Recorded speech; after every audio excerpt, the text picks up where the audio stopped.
बड़ी मस्तानी है मेरी महबूबा, मेरे महबूब कयामत होगी।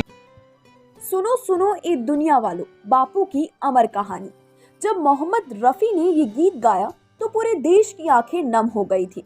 सुनो सुनो ए दुनिया वालों, बापू की ये अमर कहानी। क्योंकि ये सिर्फ एक गीत नहीं था, ये उस दौर की चीख थी जब भारत आजाद तो हुआ लेकिन दिलों में बंटवारा कर गया।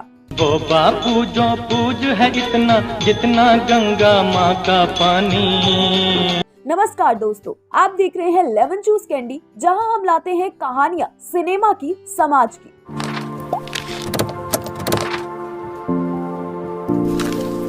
और उन अनसुनी भावनाओं की जो पर्दे पर नहीं दिखती लेकिन दिलों में हमेशा बसती है। सुनो ऐ दुनिया वालों, बापू की ये अमर कहानी। आज हम बात करेंगे उस दौर की जब आजादी के जश्न के साथ आई बंटवारे की तड़प और कैसे इसने भारतीय सिनेमा को झंझोड़ कर रख दिया।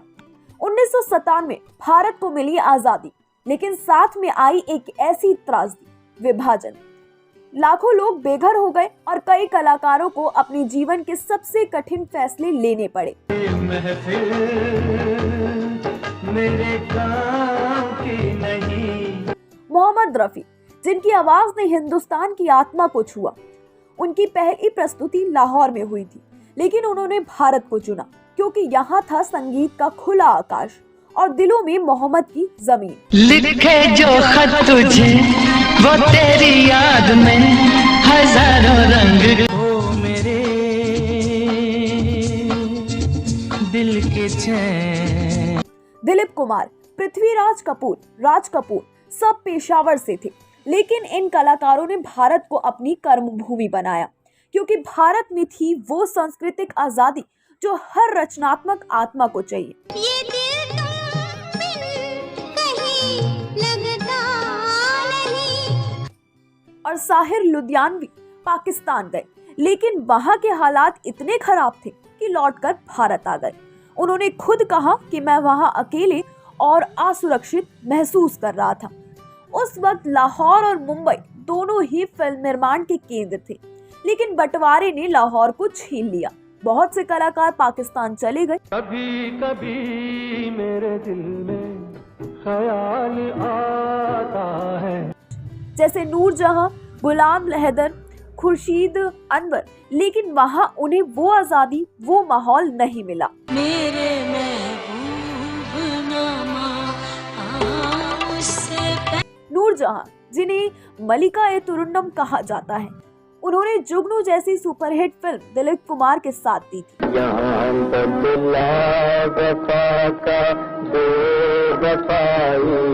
लेकिन उनके पति समर्थक थे और वो लाहौर चले गए।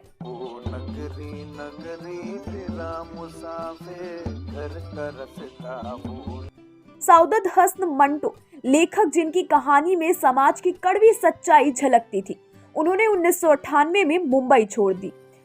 उनकी क्रांतियों पर काली सलवार जैसी फिल्में बनी, लेकिन जो भारत में रह गए वो बने सिनेमा के असली सितारे।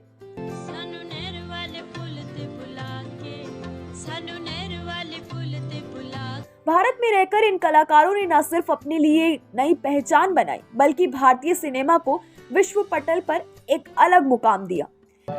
तुझको मेरा प्यार पुकारे। B.R. चोपड़ा लाहौर से आए, दंगे झेले, लेकिन जब नया दौर बनाए तो बताया कि इंसानियत, मेहनत और भाईचारा ही असली धर्म है। साथ ही हाथ बढ़ाना, एक अकेला थक जाएगा। साथ ही हाथ बढ़ाना, रफी की आवाज में ये गाना आज भी लोगों को एकजुट होने का पैगाम देता है। मेरे लिए आपका साथ ही सब कुछ है, फिर अर्थ और अंदर जाने की क्या आवश्यकता। रामानंद सागर, जिनका जन्म लाहौर के पास असल गुरु में हुआ था, विभाजन ने सब कुछ खो दिया, लेकिन फिर भी उन्होंने रामायण जैसा कालजयी धारावाहिक बनाया जिसमें धर्म, कर्म और न्याय की भावना थी। बलराज साहनी, A.K. हंगल जैसे दिग्गज कलाकार भी पाकिस्तान से भारत आए और यहीं बने कला के सितारे। किसको सुनाऊं हाल दिले बेकरार का। बंटवारे का जख्म इतना गहरा था कि फिल्मकार सालों तक उस पर फिल्म बनाने से कतराते रहे, पर 1973 में आई एक फिल्म गर्म हवा जिसने इस चुप्पी को तोड़ा।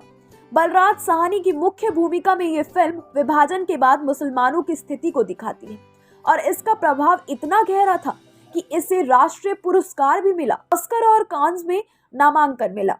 दोस्तों, आज हम भले ही मोबाइल स्क्रीन पर फिल्में देखते हैं, लेकिन उन फिल्मों के पीछे कहानियां हैं, जड़ें हैं, जज्बात हैं, बंटवारे का दर्द है और एक नई शुरुआत की उम्मीद भी। इन कलाकारों ने धर्म, जाति, सरहदों से ऊपर उठकर सिनेमा को वो मंच दिया जहां इंसानियत सबसे बड़ी पहचान बन गई। तो दोस्तों, जब कोई हमसे पूछता है कि सिनेमा क्या है, तो हम कह सकते हैं कि सिनेमा सिर्फ पर्दे पर चलती एक कहानी नहीं, बल्कि वो आईना है जिसमें एक पूरा देश, उसकी तकलीफें, उसके जख्म और उसके सपने झलकते हैं।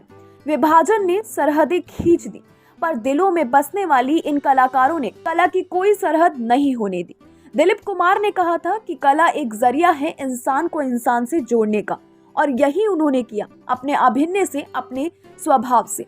उड़े जब जब जुल्फे तेरी कवारियों का दिल मचले। मोहम्मद रफी ने जब गाया, तू हिंदू बनेगा ना मुस्लिम बनेगा, इंसान की औलाद है इंसान बनेगा। तू हिंदू बनेगा न मुसलमान बनेगा, तो जैसे पूरा भारत उस एक गीत में एक हो गया। इंसान की औलाद है इंसान बनेगा। रामानंद सागर, B.R. चोपड़ा, बलराज साहनी, साहिर लुधियाना, महबूब खान, इन नामों ने सिर्फ फिल्में नहीं बनाई, इन्होंने नफरत पर मोहब्बत की जीत की पटकथा लिखी। ये कहानी सिर्फ कलाकारों की नहीं है, ये कहानी है एक देश के जज्बे की, जहां लोग जड़ों से उजड़ गए लेकिन सपनों की नई बुनियाद खड़ी की।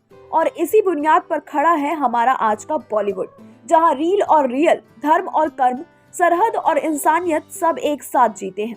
ये देश है वीर जवानों का, अलबेलों का, मस्तानों का, इस देश का यार। लेमन जूस कैंडी पर हम ऐसी ही कहानियां लाते रहेंगे जिनमें इतिहास है, इमोशन है और वो हर पहलू जो सिनेमा को सिनेमा बनाता है।